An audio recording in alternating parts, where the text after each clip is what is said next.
Tahimik na nakaupo si Lolo Juanito sa lumang upuan sa kanilang balkonahe. Sa kanyang edad na 72, marami na siyang pinagdaanan sa buhay. Katulad na lamang ng kahirapan, tagumpay, at sakit ng pagkawala ng asawa. Ngunit sa kabila ng lahat, isa lamang ang kanyang pinapahalagahan ngayon. Ang kapakanan ng kanyang nag-iisang apo na si Luisa. Lumaki si Luisa sa piling ng Lolo Juanito niya. Bata pa lamang, ay iniwan na sila ng mga magulang nito upang mga ibang bansa. Kaya naman bukod sa pagiging lolo, naging ama at ina na rin siya para kay Luisa. Minahal niya ito ng higit pa sa kanyang sarili. Ngunit sa paglipas ng panahon, napansin niyang may kakaiba sa ugali ng dalaga. Maganda, matalino, at moderno itong si Luisa. Marami ang humahanga sa kanya. Ngunit sa likod ng maputing balat, mamahaling damit, at matamis na mga ngiti, ay may bahid ng kayabangan na hindi maitago kay Lolo Juanito. Madalas niyang marinig ang apo na nagrereklamo sa maliit na bagay, o kaya na may umiiwas sa mga taong mahirap. Ayaw niya sa mga pulubi, at kung minsan, ay nagbibitiw pa ng masasakit na salita. Isang gabi habang nagkakape, kinausap siya ni Luisa patungkol sa kanyang nobyo. "Lo, gusto kong makilala mong mabuti si Ramil. Siya ang lalaking mahal ko. Baka siya na talaga ang para sa akin." Masayang sabi ng kanyang apo. Tumango lamang si Lolo Juanito. Nakilala na niya si Ramil, isang simpleng binata na nagtatrabaho bilang mekaniko. Malinis sa katawan, magalang, at laging may daladalang regalo tuwing dadaan sa kanilang bahay. Sa una ay nagustuhan ni Lolo ang binata. Ngunit dahil sa dami ng kanyang naranasan, natutunan na niyang hindi dapat basta-bastang magtiwala sa una mong nakikita. "Maganda kung mabuti talaga ang puso ng nobyo mo, apo," tugon ni Lolo Juanito. "Pero minsan, iha, hindi mo kaagad makikita ang tunay na kulay ng isang tao. Doon mo malalaman kapag dumating na ang pagkakataong wala silang makukuha mula sa iyo." Napakunot ang noo ni Luisa. "Ano pong ibig niyong sabihin, Lo?" "May paraan para subukin siya," sagot ng matanda. May ngiting puno ng lihim na plano. Kinagabihan, hindi makatulog si Lolo Juanito. Naiisip niya kung papaano niyang matitiyak ang pagkatao ni Ramil. Hanggang sa pumasok sa isip niya ang isang kakaibang ideya. Magpapanggap siyang pulubi. Alam niyang delikado iyon para sa kanyang edad. Ngunit handa siyang gawin ang lahat para makita kung totoo ang sinasabi ni Ramil na pagmamahal at kabutihan ng puso para sa kanyang apo. Hindi niya ibabalita kay Luisa ang kanyang gagawin. Mas mabuti na ang lihim upang natural na makita ang reaksyon ng dalawa. Kinabukasan, maaga siyang nagtungo sa isang mataong kalsada, malapit sa terminal ng jeep. Paboritong dinadaanan ni Luisa at Ramil tuwing uuwi. Nakakalungkot tignan ng kanyang sarili nang isinuot niya ang maruming damit na itinago niya mula sa lumang baul at sinadyang huwag mag-ahit ng balbas upang hindi siya makilala. At habang nakaupo sa kilid ng kalsada, may karton na may nakasulat na palimuspo. Dama niya ang kakaibang kaba. Sa isip niya, kung mabuti si Ramil, siya na ang magpapatunay. Ngunit kung hindi, masisira ang tiwala ko sa kanya. Ngunit hindi niya alam, sa eksperimentong ito, hindi lang ang nobyo ng kanyang apo ang kanyang madidiskubre.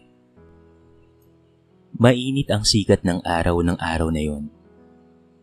Pawis na pawis si Lolo Juanito habang nakaupo sa gilid ng kalsada. Hawak ang lumang karton na may nakasulat na palimuspo. Wala ni isang nakakapansin sa kanya kung hindi ang ilang mga batang naglalaro na minsan pa nga ay tinatawanan siya dahil sa kanyang itsura.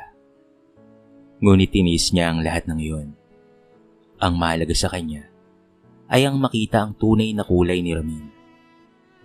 Ilang minuto pa lamang ang nakakalipas nang makita niya mula sa malayo ang pamilyar na anyo ng kanyang apo. Maganda si Luisa sa suot nitong mamahaling bestida at nasa tabi niya si Ramil na nakaputing polo at may dalang bag. Habang papalapit ang dalawa, napalunok si Lolo Juanito. Ngayon na magsisimula ang kanyang pagsubok. Paglapit nila, agad na napansin ni Ramil ang matandang pulubi. Saglit siyang huminto at tinapik si Luisa. "Han, sandali lang ha.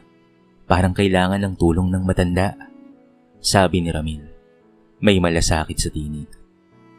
Umirap si Luisa. Hay nako Ramil, huwag mo nang pansinin yan. Ang dami ng kanyang titong nagkalat. Baka sindikato lang yan. Pero hindi nakinig si Ramil. Nilapitan niya ang matanda at bahagyang yumuko. "Lolo, kamusta po kayo? Kumain na po ba kayo?" Nagpigil ng ngiti si Lolo Juanito. Mahigpit niyang kinontrol ang kanyang sarili upang hindi makilala. Pinilit niyang palamlamin ang kanyang boses at sumagot ng mahina. "Hindi pa po. Kahit kaunting tinapay lang po sana." Agad na hinugot ni Ramil ang pitaka at nagabot ng barya at ilang papel na pera. "Pasensya na po kayo dito, Lo ha. Ito lang po muna ang meron ako ngayon. Bumili po kayo ng makakain nyo at mag-ingat po kayo ha." Kasabay nito, iniabot niya ang dala niyang tinapay na para sana kay Luisa. "Lolo, ito po. Mas makakabuti po ito kaysa sa pera." Halos madurog ang puso ni Lola Juanito dahil sa kanyang nakita at nasaksihan. Totoo ang malasakit ni Ramil. Hindi lang basta abot ng pera kung hindi pati pagbibigay ng pagkain. Ngunit sa gilid ng kanyang paningin, kitang-kita niya ang pagkairita ng kanyang apo. Ramil naman, lagi ka nalang ganyan. Kung sino-sino na lang ang pinapansin mo. Baka madumihan pa tayo niyan eh. Bulong ni Luisa, halatang naiinis. Ngumiti lang si Ramil at muling tinapik ang balikat ng matanda. "Lo, mag-ingat po kayo ha. Sana'y maging maayos po ang araw nyo." Habang papalayo ang dalawa, sumalyap si Lolo Juanito sa kanilang likuran. Si Ramil ay nakangiti pa rin, ngunit si Luisa ay naglalakad ng padabog. Ramdam niya ang distansya ng puso ng kanyang apo sa mga taong mahihirap. "Nako, ang apo ko talaga. Mukhang nagkamali ata ako ha." Bulong ni Lolo Juanito sa sarili. Ngunit sa kabilang banda ay napangiti siya ng bahagya. "Pero itong si Ramil, may puso siya." Sa unang pagsubok pa lamang ay nagsisimula ng mabuo ang hinala niya. Hindi ang nobyo ang may problema, kung hindi marahil ay ang mismong apo niyang pinakamamahal sa lahat. Mula ng unang araw na nagkunwari siya bilang pulubi, mas naging porsigido si Lolo Juanito na ipagpatuloy ang kanyang pagsubok. Araw-araw, bago pa man dumating sina Luisa at Ramil mula sa kanilang pinupuntahan, pumapwesto na kaagad siya sa gilid ng kalsada. Kahit mahirap at nakakapagod, tinitis niya ito, alang-alang sa katotohanang nais niyang makita. Sa ikatlong pagkakataon na nasilayan niya ang dalawa, muling nagpakita ng malasakit si Ramil. Hindi lang siya nagbigay ng barya. Kinamusta pa nito ang kalagayan niya. "Lo, ayos lang po ba kayo rito? Wala bang nang-aabuso sa inyo?" Tanong ni Ramil, na halatang nag-aalala. Napailing ang matanda. "Sanay na po ako dito. Maraming taong lumalampas lang." Saglit na tumahimik si Ramil, saka nagsabi, "Kung may pagkakataon po, dadalhan ko po kayo ng damit at pagkain. Hindi tama na ganito kayo." Napalunok si Lolo Juanito. Hindi siya makapaniwala sa kabila ng simpleng pamumuhay ng binata. Ganito kalalim ang malasakit sa isang taong hindi niya kilala. Sa gilid, narinig niya si Luisa na nagbubulong-bulong na naman. Halatang mainit ang ulo. Ramil, tama na nga yan. Sobra ka na. Puro na lang pulubi ang iniintindi mo. Paano naman ako? Hindi ba ako importante sa'yo? Napatingin si Ramil kay Luisa at ngumiti ng mahina. Mahal, syempre importante ka sa akin. Pero hindi ibig sabihin nakakalimutan na natin ang ibang tao. Hindi mo alam, baka tayo rin ang mangailangan balang araw. Hindi na sumagot pa si Luisa. Bagkos ay umiwas na lamang ng tingin at naglakad ng mas mabilis. Nilingon ni Ramil ang matanda at nagpaalam muna bago sumunod sa nobya. Kinagabihan, habang nag-iisa sa kanyang silid, nagmuni-muni si Lolo Juanito. Bakit ganon ang apo kong si Luisa? Bakit tila mas mahalaga sa kanya ang sarili kesa sa kapwa? Parang may mabigat na bato sa kanyang dibdib habang iniisip na baka siya ang may pagkukulang sa pagpapalaki rito. Lumipas ang ilang araw at tuloy-tuloy ang pagmamasid ng matanda. Habang tumatagal, mas lalo niyang napapansin ang dalawang magkaibang mukha.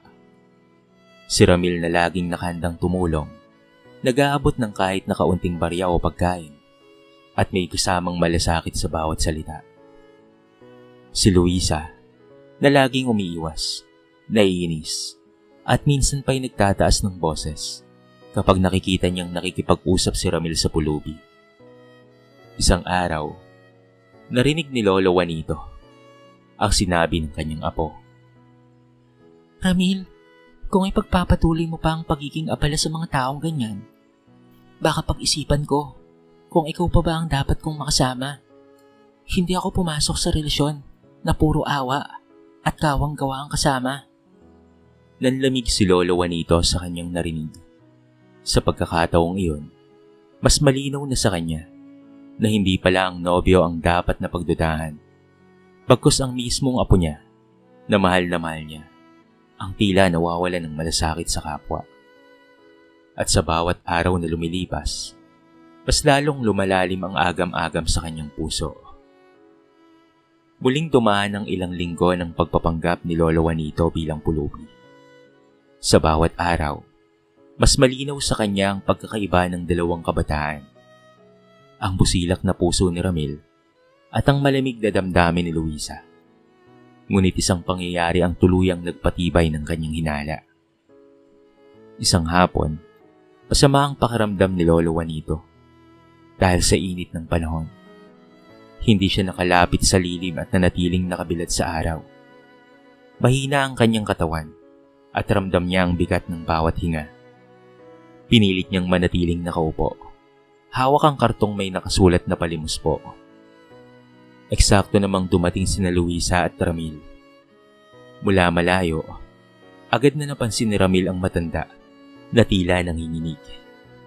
Han, sandali lang ha, mabilis niyang sabi habang tinakbo ang kinaroroonan ni Lolo Juanito. Lo, ayos lang po ba kayo? Ang putlaan niyo po ah. Nagkunwaring mahina si Lolo Juanito. Nahihilo po ako. Parang lalagnatin. Agad na tinanggal na Ramil ang kanyang dalang payong at pinunasan ng pawis ng matanda. Hintayin niyo po ako rito ha. Bibili lang po ako ng gamot at tubig. Walang pag-aatubiling tumakbo si Ramil sa pinakamalapit na butika. Iniwan niya si Luisa na nakatayo sa gilid. Halatang inis na inis ito. Grabe ka naman, Lolo. Kung sino ka man, nakakaperwisyo ka. Kung magpahinga ka na lang sana sa lugar niyo hindi ka sana nagkakaganyan at hindi mo kami naaabala. Pigil na sambit ni Luisa sa matanda na halatang nagtitimpi. Nanindig ang balahibo ni Lolo Juanito. Masakit sa kanyang puso na marinig mismo mula sa kanyang apo ang ganoong mga salita. Parang may kutsilyong tumusok sa kanyang dibdib. Ang akala niya, ang nobyo ang kailangang subukin. Pero ngayon, ang kanyang sariling apo pala ang bumiko sa kanya. Makalipas ang ilang minuto, ay bumalik na nga si Ramil. May dala siyang tubig, gamot, at may kasama pang tinapay. Lo, inumin niyo po muna ito. Huwag po kayong mag-alala. Tutulungan ko po kayo. Maingat niyang inilalayan ang matanda hanggang sa makahanap ito ng mas komportableng mauupuan. Salamat sa iyo, apo ha. Mahina ang tinig ni Lolo Juanito. Halos hindi makatingin sa apo na nakatayo lamang sa tabi at nakakunot ng noo. Ramil, tara na nga. Ang dami pa nating pupuntahan. Huwag na nating sayangin pa ang oras natin dyan. Sabi ni Luisa, hindi may tago ang pagkainis. Ngunit hindi ka agad umalis si Ramil. Mahal, sandali lang. Hindi ko kayang iwan ng isang taong ganito ang kalagayan. Kung gusto mo, mauna ka na. Sasama ako pag sigurado na akong ayos na siya. Sa narinig niyang iyon, parang lalo pang nadurog ang puso ni Lola Juanito. Sa isang banda, napahanga siya ng todo kay Ramil, na kayang isantabi ang sariling interes para lamang sa kanyang kapwa. Ngunit sa kabilang banda, nadismaya siya ng lubos sa kanyang minamahal na apo, na hindi man lamang nagpakita ng kahit katiting na malasakit. Habang pinagmamasdan niya ang dalawa, isang matinding tanong ang umalingaw sa kanyang isipan. Naging mali ba ang pagpapalaki ko kay Luisa? Ako ba ang nagkulang kung bakit siya naging ganito? At sa mga araw na yon, tuluyang nabasag ang ilusyon niya. Hindi na siya nagdududa. Hindi si Ramil ang dapat na subukin, kung hindi ang kanyang mismong apo na pinakaingat-ingatan niya. Pagkalipas ng ilang araw mula nang magkasakit siya habang nagpapanggap, nagdesisyon si Lolo Juanito na tapusin na ang kanyang pagsubok. Hindi niya na kayang tiisin ang nakikita. Isang Ramil na busilak ang puso at isang Luisa na tila manhid sa kapwa. Ngunit higit pa sa sakit ng katawan, mas mabigat ang bigat ng kanyang nadarama sa puso. Isang gabi, nagpasya siyang kausapin ng dalawa. Naganda siya ng simpleng salo-salo sa kanilang bahay. Gaya ng nakagawian, tuwing may espesyal na okasyon, sa hapag ay magkatabi sina Luisa at Ramil. Masayang nagkikwentuhan. Tahimik lamang si Lolo Juanito. Pinagmamasdan sila. Iniipon ang lakas ng loob para sa isang revelasyon. Revelasyong alam niyang ikakagulat nila. Matapos ang hapunan, nilagay niya ang kanyang tasa ng kape sa mesa at huminga ng malalim. May kailangan akong sabihin sa inyo. Panimula ng matanda. Napatingin si Luisa, halatang nagtataka. Ano po yun, Lo? Habang si Ramil naman ay nakikinig ng seryoso. Marunong gumalang sa bawat salita ng nakakatanda. Nitong mga nakaraang linggo, sinusubukan ko kayong dalawa. Dahan-dahang sambit ni Lolo Juanito.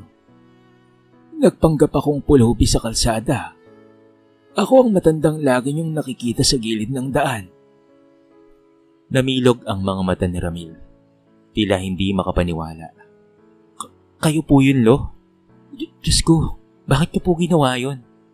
Samantalang si Luisa ay biglang natigilan, namutla at hindi makatingin sa lolo niya. Nagpatuloy si Lolo Juanito. Dahil gusto kong makita kung anong klase ng tao ang magiging kasama ng apo ko. Gusto kong malaman kung totoo ang kabutihan, kung hindi lang sa panlabas. Huminto siya saglit at tumingin kay Ramil. At ikaw, iho, pinahanga mo ako ng sobra. Hindi mo alam na sinusubok lang kita. Ngunit ang puso mo ay bukal sa pagtulong. Hindi mo alam kung sino ako. Ngunit hindi ka nag-atubiling ibigay ang meron ka. Maraming salamat sa iyo, iho. Namula si Ramil at pagkatapos ay napayuko. Lo, wala po yun. Sa totoo lang po, hindi ko naman kayang baliwalain ng isang taong nangangailangan.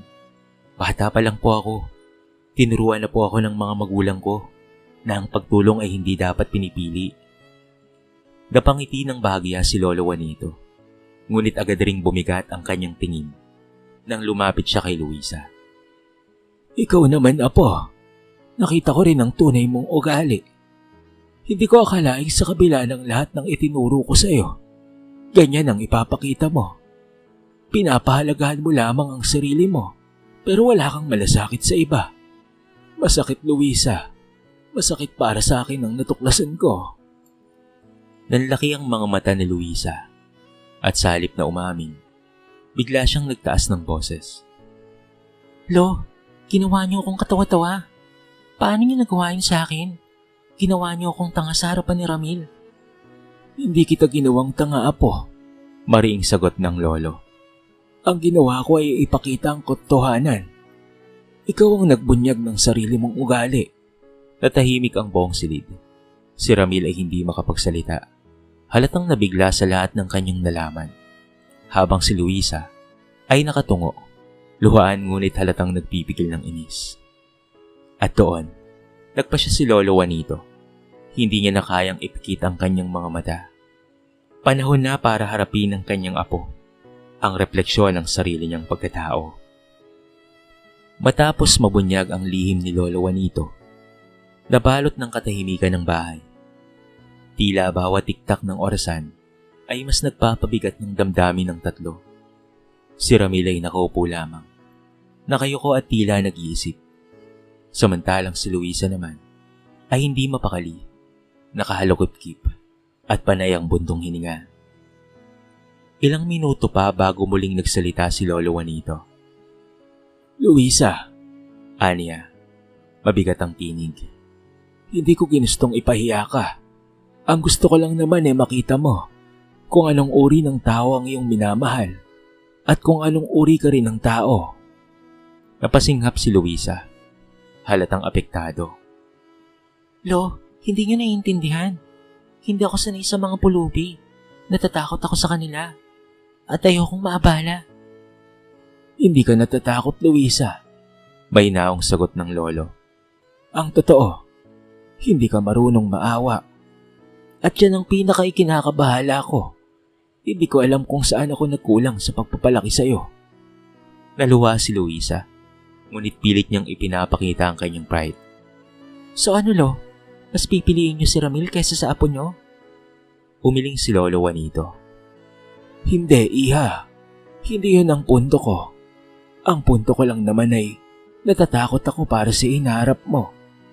Dahil kahit gaano kayaman o kaganda ang buhay na ibibigay ko sa iyo, kung wala ka namang puso para sa iba, wala ring sa isa ang lahat. Tahimik na nakinig si Ramil, ngunit sa huli ay nagsilita rin siya. Luisa, mahal kita, pero sana maintindihan mo, ang pagmamahal ay hindi lang para sa isa't isa. Kailangan rin nating magmahal ng ating kapwa. Kung hindi mo kayang ibahagi yun, paano nating masasabing totoo ang pagmamahal natin? Lalong namula si Luisa. Hindi alam kung papaanong sasagot. So ako pa ang mali ngayon? Ako pa ang masama? Hindi kita sinasabihang mali ka, Luisa, sabi ni Ramil. Mahinahon. Pero sana'y magising ka. Dahil kung hindi, baka dumating ang panahon na hindi lang ako ang mawawala sa tabi mo. Kung hindi pati na rin ang mga taong tunay na nagmamahal sa'yo. Sa puntong iyon, natulala si Luisa. Parang tinamaan ng kidlat ang kanyang puso. Noon niya lamang naramdaman na unti-unting lumalayo sa kanya ang dalawang pinakamahalagang lalaki sa kanyang buhay. Ang kanyang nobyo at ang kanyang lolo. Pinagmasdan sila ni Lolo Juanito at muling nagsalita. Luisa, hindi pa huli ang lahat. Ang tao ay nagbabago kapag bukal sa kanyang puso. Nasa iyo kung papaano mong gustong makita ng mundo. Pero tandaan mo, apo ha, ang kayamanan at ganda ay lilipas. Pero ang kabutihan ay hinding-hindi kukupas. Nagsimulang manginig ang kanyang mga kamay. Hindi niya alam kung dapat ba siyang umiyak, magalit, o umalis. Ngunit isang bagay ang malinaw sa kanya. Nabasag ang kanyang ilusyon na siya ay perpekto. Samantala, si Ramil ay nanatiling mahinahon. Hindi niya sinumbatan si Luisa sa nakita nitong ugali. Bagkus ay naghintay.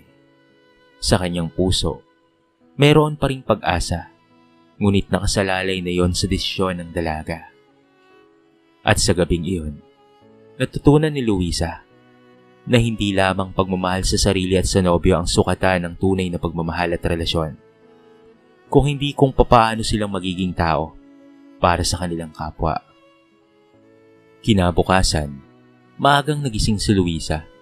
Halos hindi siya nakatulog kagabi dahil sa mga salitang iniwanan ni Lolo Juanito at pati na rin ng kanyang nobyong si Ramil. Sa unang pagkakataon, humarap siya sa salamin, hindi upang suriin ang kanyang ganda, kung hindi upang tignan ang sarili ng mas malalim. At doon niya nakita ang isang imaheng hindi niya nagustuhan. Isang Luisa na maganda sa panlabas, ngunit hungkag sa kalooban. Sa mga sumunod na araw, nagsimula siyang makaramdam ng pagkailang sa tuwing makakakita ng pulubi sa kalsada. Hindi niya na kayang basta-basta na lumampas na lamang. Ang mga salita ng kanyang lolo ay parang muling bumabalik sa kanyang isipan. Ang kayamanan at ganda ay nilipas, apo. Pero ang kabutihan ay hindi kukupas. Isang hapon, habang papasok siya sa opisina, muling nasilayan ng isang matandang babae na nakaupo sa gilid ng daan.